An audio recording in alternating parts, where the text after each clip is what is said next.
한번 상상해 보세요. 어떤 나라에 사용자가 단 한 명도 없는 소셜미디어 앱이 있어요. 그런데 어떻게 이 앱이 갑자기 모두의 휴대폰에 깔리게 되는 걸까요? 이건 뭐 단순한 마케팅 성공 사례가 아닙니다.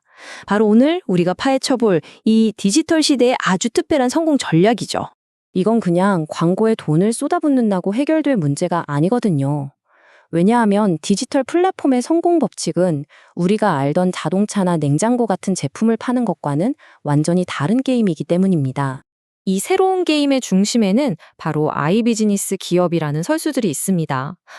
이름이 좀 거창하게 들릴 수도 있는데 사실은 우리가 매일 손에서 놓지 못하는 바로 그 앱과 웹사이트들을 말하는 거예요.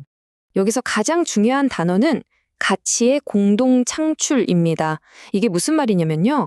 회사가 일방적으로 제품을 만들어서 파는 게 아니라는 거예요. 바로 사용자인 우리들이 친구를 맺고 중고 물건을 올리고 또 여행 후기를 남기는 이 모든 활동 하나하나가 모여서 플랫폼 전체의 가치를 직접 만들어내는 거죠. 보세요. 페이스북, 이베이, 트립어드바이저. 전부 다 너무나 익숙한 이름들이죠? 이 회사들의 공통점이 뭘까요? 맞습니다. 바로 사용자가 단 한 명도 없다면 그저 텅 빈 웹사이트일 뿐 아무런 가치가 없다는 거예요.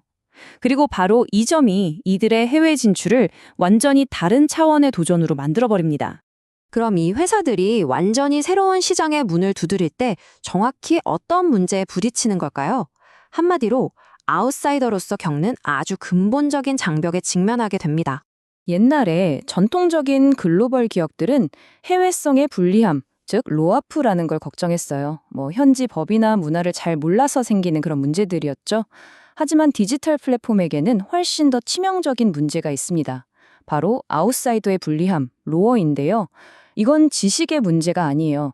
그 시장에 있는 잠재적 사용자, 다시 말해 사람들과 단 하나의 연결고리도 없다는 아주 근본적인 관계의 문제입니다.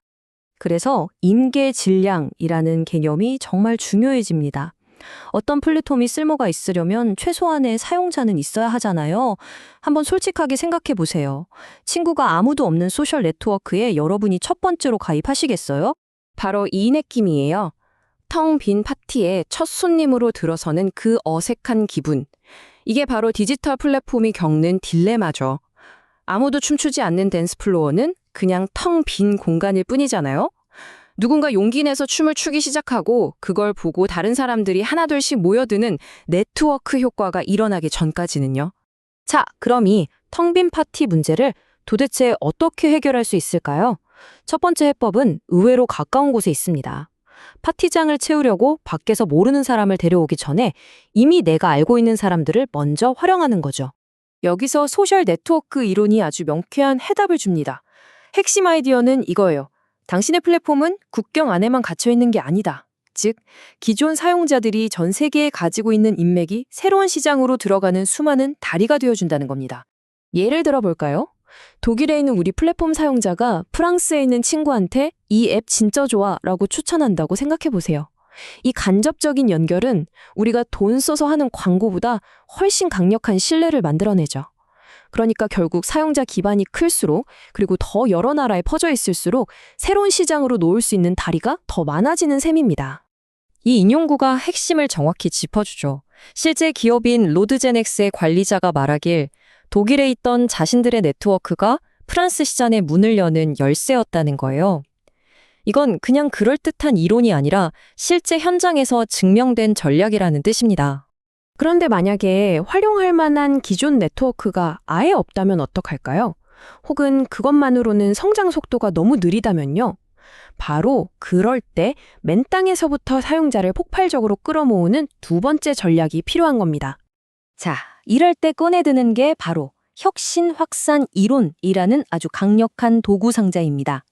이 이론은 기본적으로 새로운 아이디어나 제품이 어떻게 사람들 사이에 퍼져나가는지를 설명해 주는데요. 우리는 바로 이 원리를 이용해서 사용자 확보에 불을 붙이는 거죠. 이 전략에는 크게 세 가지 핵심 도구가 있어요. 첫째, 구글 광고 같은 대중매체를 활용해서 이런 게 있다고 널리 알리고요. 둘째, 유명 블로거나 포털 같은 오피니언 리더를 통해 이거 믿을 만하다는 확신을 줍니다. 그리고 마지막으로 변화 주도자, 즉 영업상원 같은 사람들이 직접 나서서 마지막 가입 버튼을 누르도록 설득하는 겁니다. 여기서 진짜 재미있는 점은 모든 회사에 통하는 마법 같은 공식이 있는 건 아니라는 거예요. 이 표를 보면 어떤 회사는 변화 주도자를 통한 직접 영업에 아주 집중하는 반면에 어떤 회사는 전혀 쓰지 않죠. 정답은 없습니다. 각자 자기 회사의 상황에 맞게 이 도구들을 현명하게 조합해서 사용할 뿐이에요. 자, 그럼 지금까지 이야기한 이 두 가지 핵심 전략을 한번 하나로 합쳐볼까요? 이걸 합치면 디지털 플랫폼을 위한 현대적인 글로벌 성공 전략의 완성된 그림이 나옵니다. 바로 이 모델이 오늘 이야기의 모든 것을 요약해줍니다.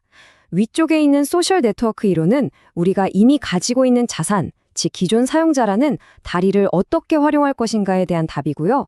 아래쪽의 혁신 확산 이론은 아무런 연결고리가 없는 맨 땅에서 미디어나 오피니언 리더 같은 도구를 사용해 어떻게 모멘텀을 만들 것인가에 대한 해법이죠.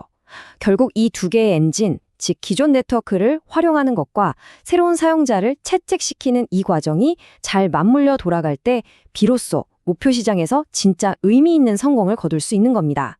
그러니까 오늘의 핵심 메시지는 이겁니다. 디지털 시대의 글로벌 비즈니스는 더 이상 박스에 담긴 제품을 배에 실어 보내는 일이 아니라는 것. 그 대신 눈에 보이지 않는 사람들의 관계, 즉 네트워크를 한 나라에서 다른 나라로 성공적으로 확장하고 구축하는 일이라는 거죠. 마지막으로 이런 질문을 한번 던져봅니다. 어쩌면 국경의 의미가 점점 희미해지는 이 시대에 비즈니스의 성공이란 결국 낯선 아웃사이더에서 그들 공동체의 일부인 인사이더가 되는 그 과정 자체가 아닐까요? 여러분은 어떻게 생각하시나요?